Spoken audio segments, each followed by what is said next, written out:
This is how the very top of the Premier League table looks with 25 games played. That means there are 13 left to go. Liverpool have a 7-point advantage over Arsenal. They have a plus 36 goal difference should that happen.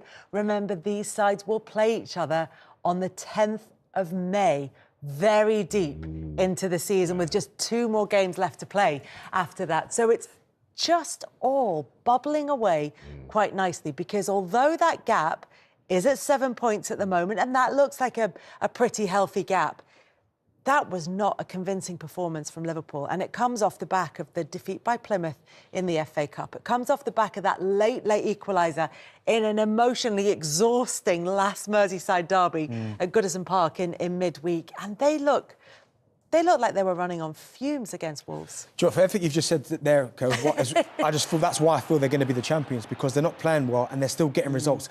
And I think that's the problem almost at the minute. Doesn't there come a point where results catch up with performances? No, because I feel like their performances will go up again. I think this is just their blip kind of situation. Where, listen, they might get beat here, they might get beat there, but I just feel with Liverpool, the firepower they've got, they're not necessarily playing that well, but they're still getting results. At some point, this is not going to continue. Their performances will go up again. They'll start to play really well again. And they're still winning games, like you say. That's the big thing. The thing is, and I'm trying to inject a note of jeopardy in here, the thing is, this is a big week for Liverpool because they've got the League Cup final to come in March. So their game there has been rescheduled for midweek, this week coming, which is Aston Villa. They're at Aston Villa for that game. At the weekend, they're at the Etihad for Manchester City. And we saw what they just did to Newcastle. Then they've got Newcastle in the Premier League. They've only got one Premier League game in the whole of March. That's the one against Southampton because they've got the League Cup final. And then it's a Merseyside derby. And yes, this one is at Anfield, so it doesn't come with quite that emotional kind of chaos that we saw in the one at Goodison. They're not easy. I mean, OK, Southampton at home, you would think with Southampton's performances this season should be all right. They are not an easy run of fixtures between now and the beginning of April. No, they're not. But like what Benty alluded to, they're winning games when they're not playing that well. Yeah. And that's what the best teams do. That's how teams historically have won the Premier League. Winning 1-0 wins a win. But I think this Liverpool team, like I've said it many times on this show and on Team Talks as well, like Mo Salah, like the guy's a joke. Do you know what I mean? Doesn't matter how old he is. I've said to you and you always laugh at me, give that man whatever he wants because he's a game changer. I don't think they'll ever get anybody in the near future to replace someone like Mo Salah. So I think, you know, this Liverpool team, they play like champions at times. They've got Gakpo, their strength in depth is unbelievable. When Jota's injured, there's Darwin Núñez, you know, he's not at his best, but they still have that quality. McAllister, like the quality they have, and Virgil van Dijk's having a great season as well. So I think they can win those games. I do. I think what you see what Arne Slot's done, they haven't skipped a beat since Jurgen Klopp left, have they, really? I mean, if anything, they've kind of taken it to another level, but then at the detriment of Man City. Also, I'm sure Jurgen Klopp's thinking I should have left next year because, you know, the fact that City have had this blip that they're having, no one saw that coming. And then it's down to Arsenal to kind of push him all the way. Do you know what, my only thing with Liverpool, I think for me the key, and you're right, Salah, I mean, the goals he scored is Virgil. I just feel if they lost Virgil to injuries or the contract or that type of situation, the injury is probably the big thing.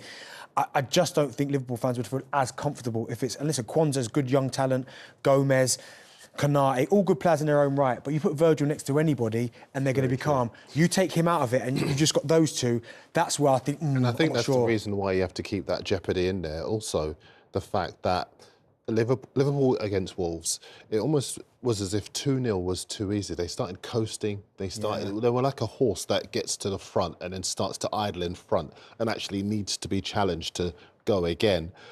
What I think really did vindicate Arne Slot is he had a lot of criticism for the side he played against Plymouth.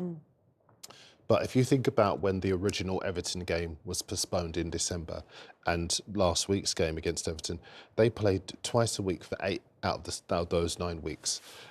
And when you look at Everton's energy levels in that game and the way that Everton came back, they kept going all the way to the end. Had he gone strong in that Plymouth game, those players would not have had the legs to live with Everton in that emotionally chaotic game, as you were saying. And then I was looking at the fixtures coming up. You had Everton on Wednesday, you had Wolves on Sunday, you've got Villa on Wednesday. You've got Manchester City 4 days later after that. I mean, the games are coming thick and fast for them. And Slot is absolutely right to manage the squad the way that he's managed it so that they can cope. Otherwise, you're adding another element of jeopardy, chasing a four-timer that Liverpool have gone for before and failed to do. Why would you do that when you can actually maximise your potential to stay top of the league and stop at the Champions League? And as much as we look ahead to the City game at the weekend, and Liverpool will have played Aston Villa at Villa Park in midweek, Manchester City will have played Real Madrid at the Bernabeu in the Champions League, and then all the last 16 games come into play after that for both Liverpool and for Arsenal. And actually, are Arsenal, to answer the question of whether or not Arsenal are placed well in order to challenge Liverpool should they wobble, because the question is whether Liverpool will be able to catch breath in order to raise the level of their performances. Over the last 15 games, their record is exactly the same. Their goal difference is exactly the same. So if Liverpool dip and Arsenal improve, then that's where the gap can start to close, which could set us up for a huge game. And we're all looking towards the 10th of May, basically. We're all looking towards that. Where Arsenal could really make it the most of this is the clean sheet record. 2 in their last 2 games now. They're starting to get defensively strong again. If they can nick goals 1-0s now, 1-0s. They don't need set to be pieces explosive. Even if exactly. Go back to their strengths. They could take it all the way. Liverpool are conceding each of their last 4 home games. They're not as I know we've been nice about Virgil and all that, but Konate wasn't that convincing against Wolves. Quanta's been in and out. There are deficiencies in that back line and they give opposition teams a chance. Villa look as though they can score goals again as well. The jeopardy's there. Do you know what it is for Arsenal? I just do think, obviously, Mika Moreno coming on, scoring the 2 goals was huge. Arsenal so many times this season, and certainly without a recognised centre forward, now Havertz is not there, Saka's not too far away. There's games where they're really tight and they just haven't managed to find that spark for someone to step up and get that goal. Well, they've got Sterling and Trossard in there and Wanyeri. Look at them. Look at the teams that they've... I mean, look, there was the League Cup game against Newcastle, and that was, done over the 2 legs. But look at those results in there. Yeah, but Martinelli was ever present before the Newcastle 2-0. He's no longer there for a little bit. Havertz is now, he's gone down throughout for the season.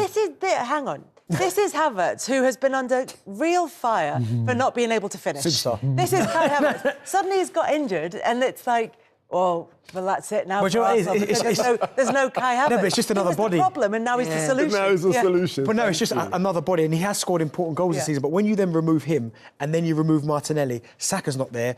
I mean, you're relying on... And even if he's not scored, he's another distraction for defence. Exactly. And we've got Wanyeri, he's a 17-year-old kid. As special as he is, and he doesn't play like a 17-year-old at all. He does. It's just options, and that's where I just think Arsenal may... I hope they don't. I think they'll fall short based upon that, though, guys. I think the front line is so crucial. We talk about Liverpool's defence, but, like, you look at that front 3 at the weekend with Trossard, Sterling, Wanyeri, like, that isn't a championship-winning side. That isn't. Need to be. All it needs to be is provide that energy that's going to keep them going for 2 months. Yeah, but not the quality. The quality. Look at Liverpool's front line. Where has got the quality?